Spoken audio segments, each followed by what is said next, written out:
こんにちは、すきかこです。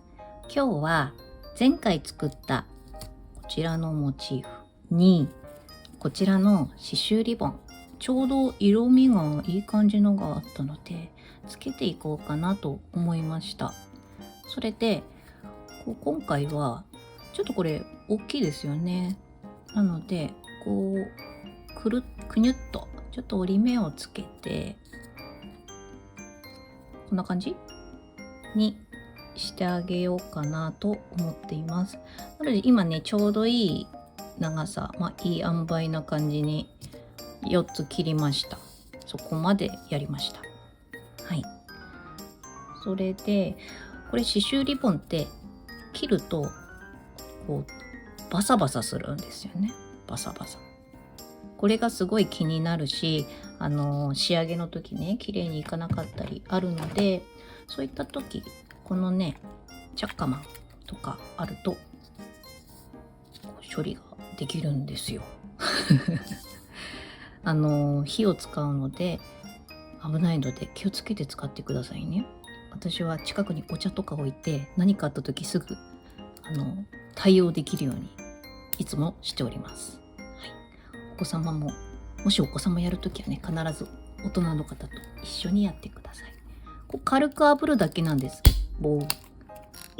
軽くシュッシュッシュッって炙るだけでほらバサバサ消えました。でちょっと硬くなるんです、ここが。でしっかりこのバサバサ出ちゃうタバタバしちゃうところをシュシュシュッとちょっとやってあげるだけ。もうね固まっちゃう。ちょっと熱いですけどこんな感じ。これで処理できます。はい、やっていきましょう。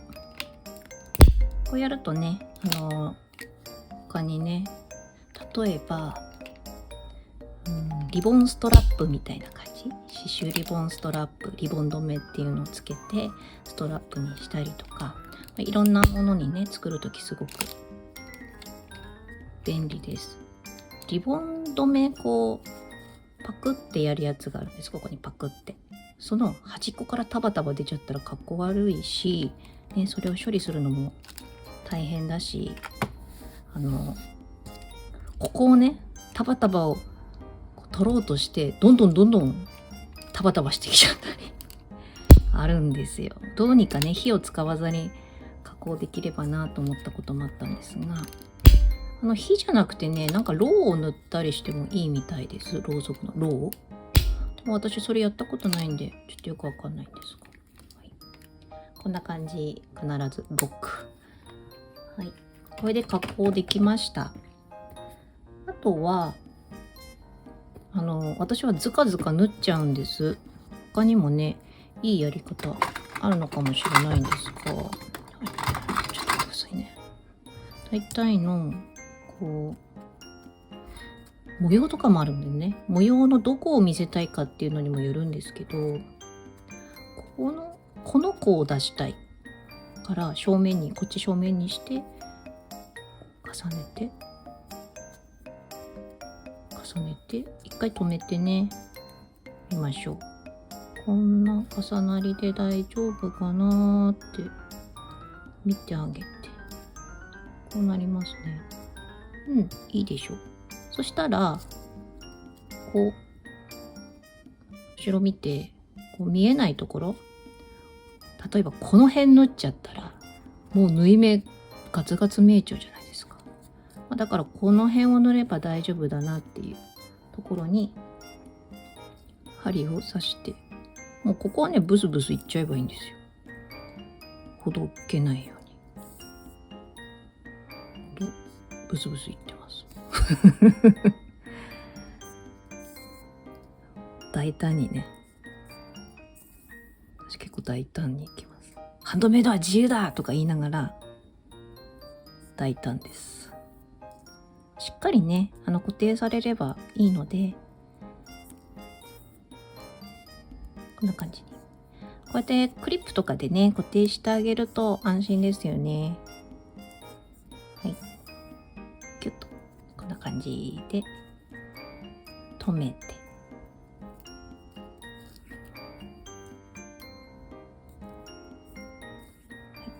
刺繍リボンもね、いろんな種類、幅だったり柄だったりねあるので、私もいっぱいコレクションがあるんです。はい、これで止まっちゃいましたね。刺繍リボンかわいいですよね。でこっちを前にしたいから、でこれもねこのエメラルドのビーズ下にしようかなと思ったんですけど、ちょっとね横向きにしてあげた方が私は好み好みなんです。はい。なのでこうやっていこうかなって思います。で、こう合わせた時にこの後裏地を後ろにねやるんですけど、ほらちょっと先端がねはみ出ちゃうような時があります。ここに縫い目があるので、この上だったら切って大丈夫ですよね。その上をバツッとちょっと大きめの強めのハサミでバツッと大胆に。ちょっと今日大胆な感じですね、私。いつもかなんかここリボンが出ちゃってますね。こういう飛び出ちゃったのがあるときは私は接着剤で攻めラインとかをちょっとようじにつけて、こうはみ出したところをねちょんちょんと内側に寄せてあげてます。ちょんちょん。ちょっとねここ攻めラインとかでねこうパツッとくっつけちゃった方が親和するかもしれないですね。いつもそういうことはやってないんですけど、こうねアホ毛みたいに出ちゃった時だけなんですけど、ちょっと入れとこうかな。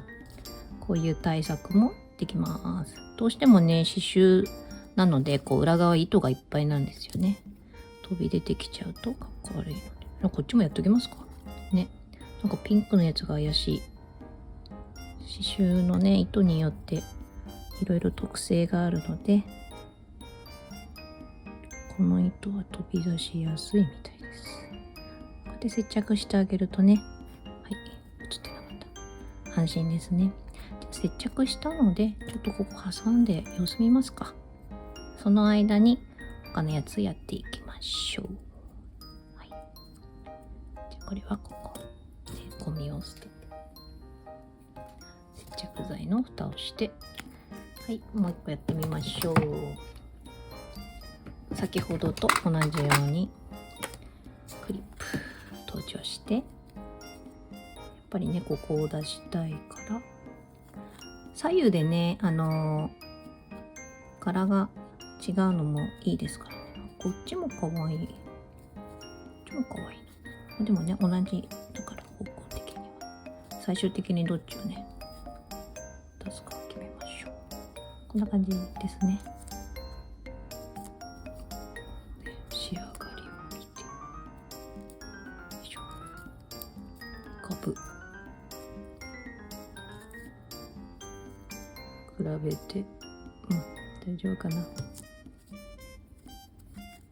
ちょっとこのぐらいかな。そうですね。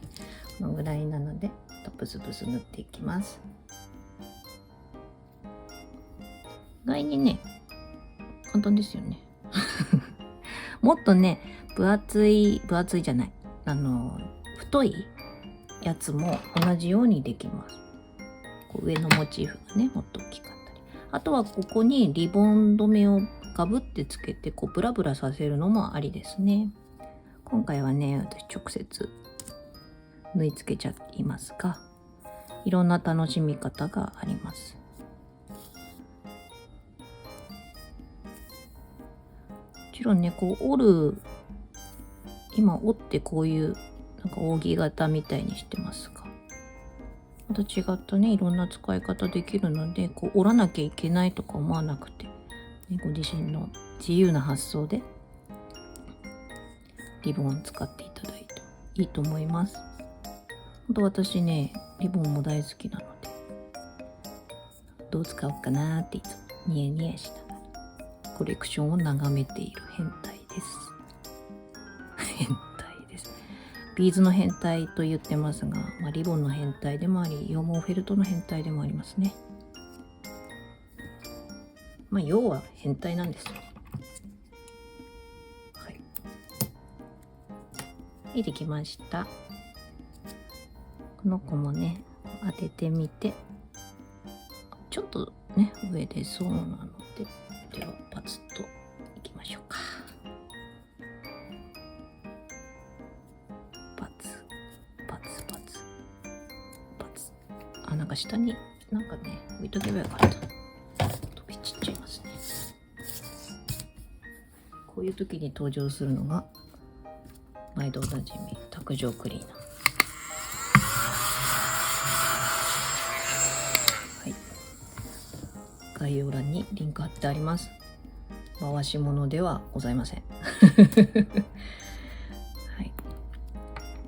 またね、このリボンは横から出やすいということが分かりましたので、接着剤塗っておきましょう。あ、ここね、また出てきそう。こうやって塗っておきましょう。待ってに、出てないやつでもこうやって塗った方が良さそうですね。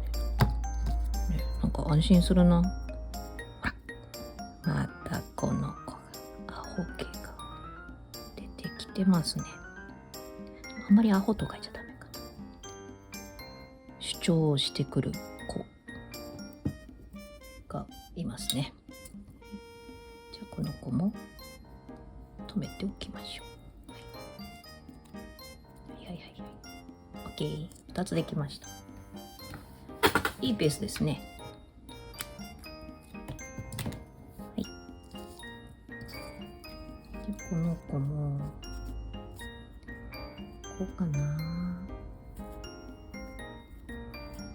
い。クリップちょうだい。このクリップはきっとセリアさんで買ったと思うんですが、セリアさんとかもね、商品の入れ替わり結構あるので、皆さんがね、お買い求めの時ないかもしれないんですけど、今ね、100円ショップでもかなりいろんな手芸用品買えるのでありがたいですよね。こういうちっちゃいクリップはいろんなところで使えるのでおすすめです。はい、プスッと刺します。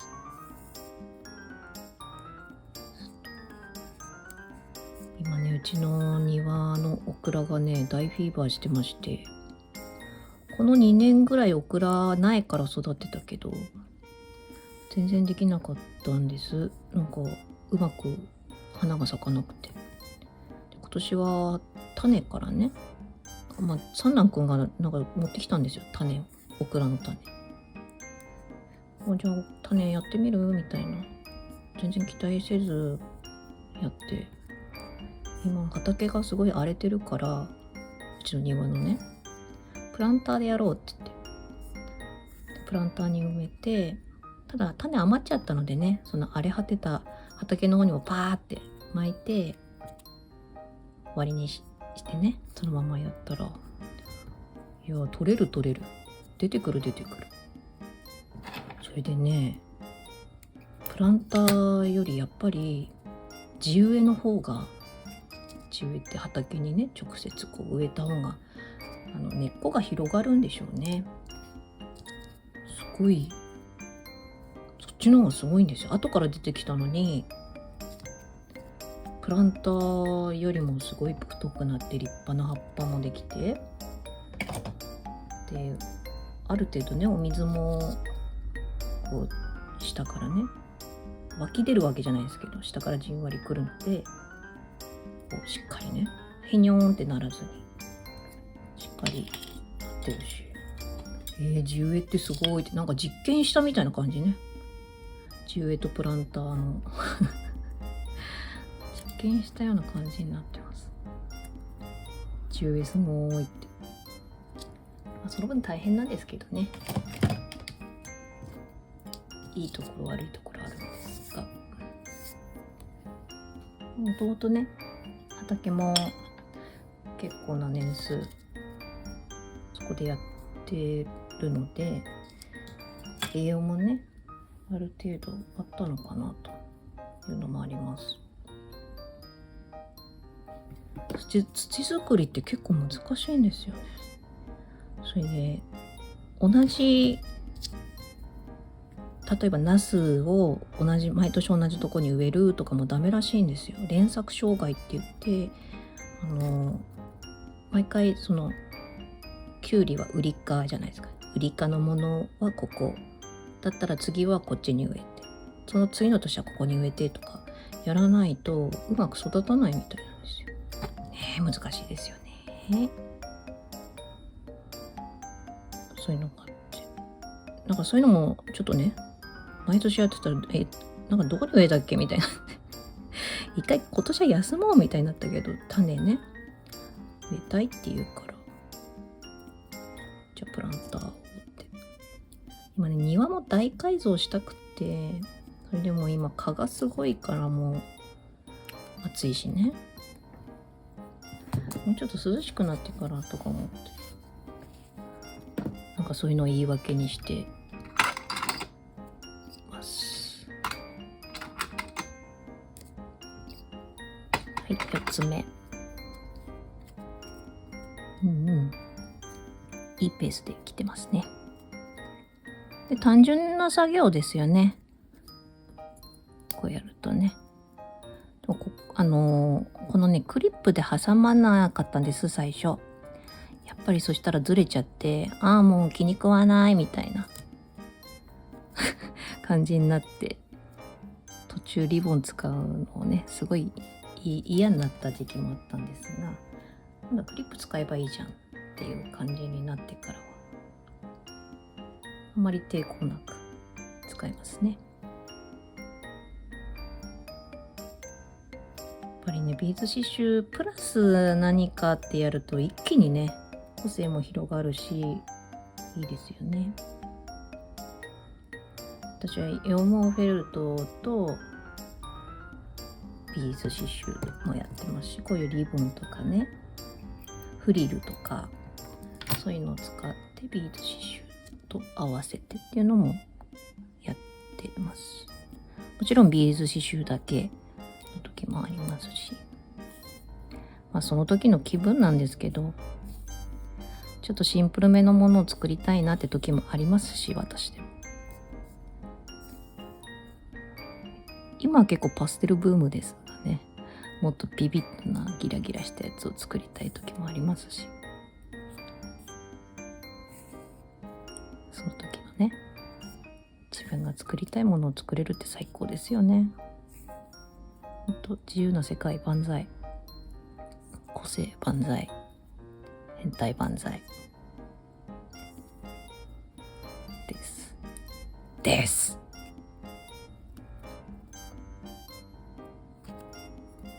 9。はい、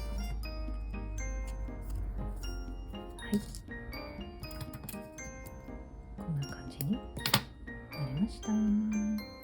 あとはねビーズの方と合体していけば OK ですね。直径切りましょう。この長さだとちょっと出ちゃうのが分かったので直切り。これ用意したのにはみ出ましたね。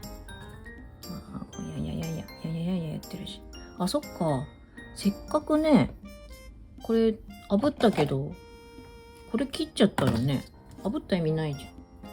やだちょっと炙り直しますか。でもビーズ刺繍の裏に隠れちゃうんですけど、裏処理の時ちょっと邪魔になるんですよね。なのでまず攻めラインをくっつけてから、嫌ですね、なんかね思いました皆さん。なんかそこほつれ止めしたのに切っちゃってるじゃんって思いました？恥ずかしいな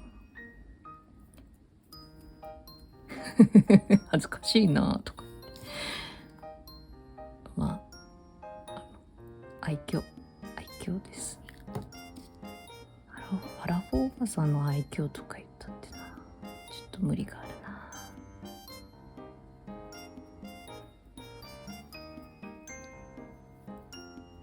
あんまりね深く考えずに気づいたからねでしょ。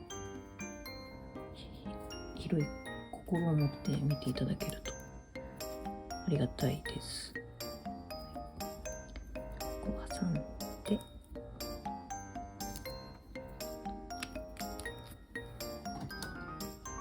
い、やりましょう。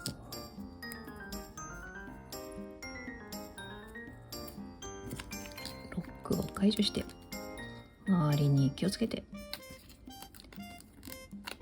ボフボフ、シュルシュル。これでいいですね。このタイミングでやればいいのか。シュルシュル、フシュルシュル。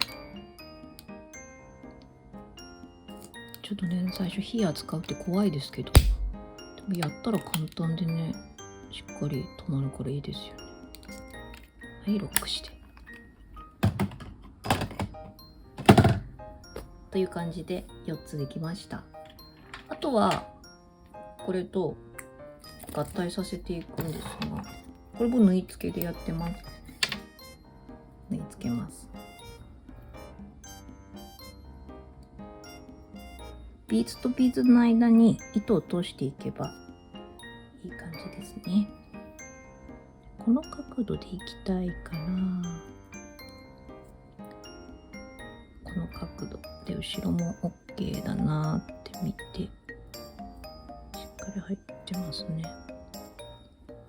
ここのバランス大事なので、あんまね上でボーンと伸びたくないので、このくらいかな、ね、しっかりここが内側にね入ってるか今確認してます。でですね、中心も OK。 じゃあ後ろからブスッと刺して、このビーズとビーズの今間に刺しましたね。ブスッと。であと裏処理の時も刺すので、あまりこう深く考えずに刺したところに戻すでも十分です。このねビーズとビーズのここにキュッと締めてあげるのもあり、途中ねずれてないかを何度か確認しながらやるといいです。塗ってるうちにねちょっとずれちゃったりねしますから、接着剤でくっつけてるわけではないので。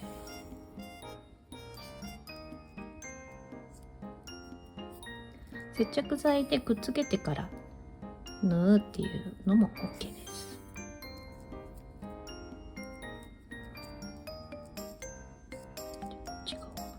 いきます。こういう時にこう糸が目立たないように下地の色とこういう糸の色を合わせるのがおすすめですね。裏地もできれば同じ色がいいです。後でね裏地も縫い付けるので、その時に目立たないようにっていうのもあって、こういう色味を使ってます。一般的にはね白とかが多いんでしょうけど、私はこの色が好きなのでやらせてもらっております。あらいいじゃないいいじゃない。このぐらい縫えれば OK です。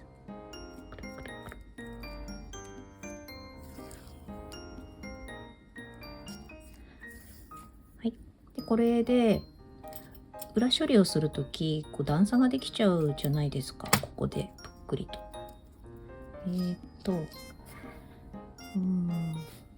う解説したいから、はい、こういう合皮もねこの色でやっと見つけたんですよこれ。しかもねやっぱこういうのって単発の出会いじゃなくて継続して仕入れられるかっていうのも大事なので、私は一回ねこうちょっと大きめに切って、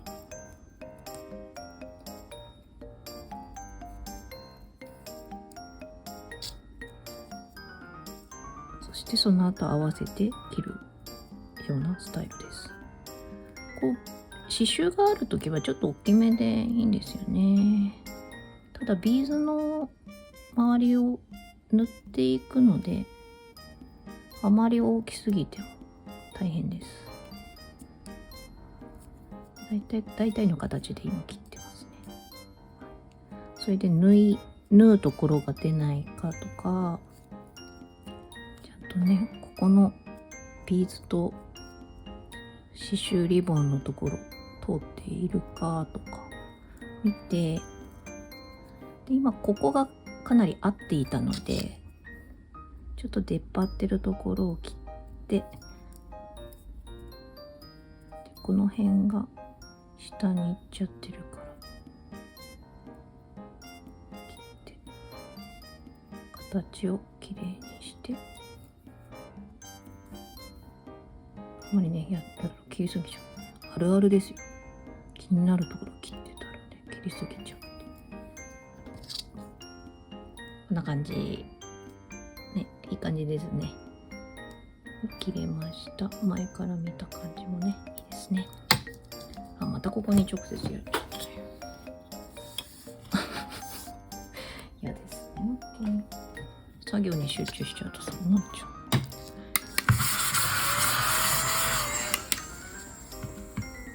そして解説なので、ちょっとピアスとかの付け方までいくと、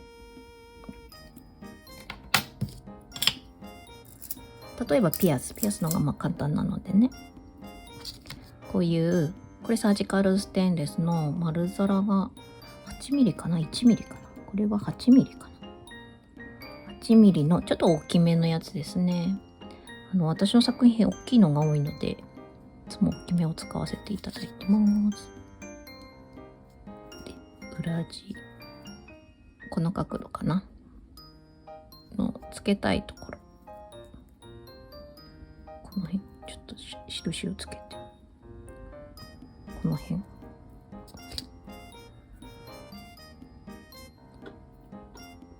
ブス刺しちゃう。ちょっとイヤリングのやり方とか別動画を参照してください。こういう風に金具をつけてやるんですけど、こう金具つけたらここボコボコになっちゃうんですよ。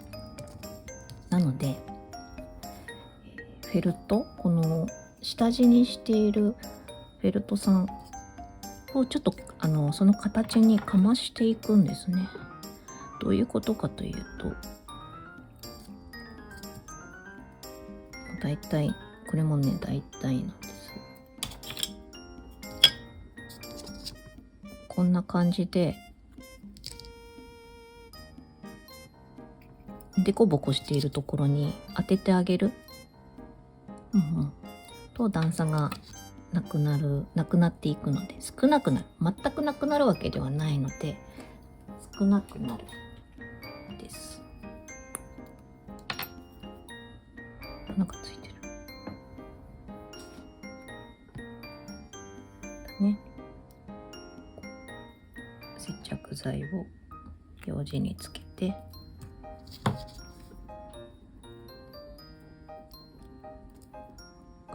くっつけてあげる。